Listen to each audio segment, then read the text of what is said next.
So, and lo and behold, on the 30th of June, 30 million Egyptians, if not more, took to the streets to demand Mr. Morsi's resignation.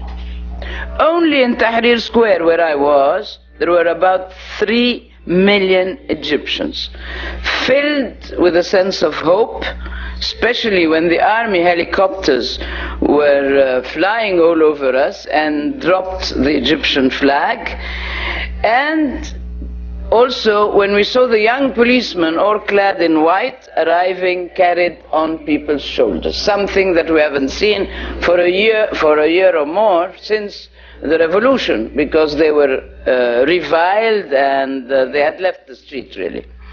So this was the first sign not only of the police rebelliousness, but also of the solidarity with the people.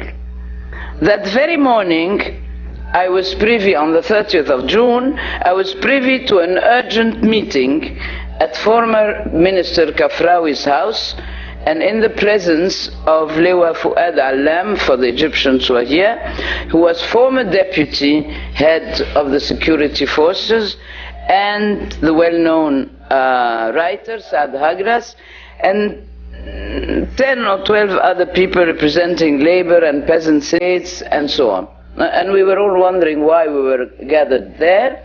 And Minister Kafrawi told us that they had been in touch with the army, with the Pope, with the Sheikh al-Azhar, and with General Sisi. So the army had requested from them to have a written popular demand for them to intervene and prevent a disastrous bloodbath. So we drafted it very quickly because we had to give it in before 3 o'clock. And by phone we got the approval of 50 other personalities.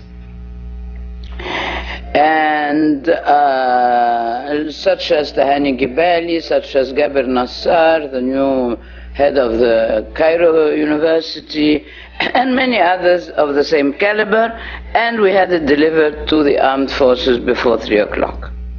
Part of the wording of the drafting said, you gave everyone 1 week to resolve the problems and to come to a compromise, otherwise you will step in to prevent a bloodbath.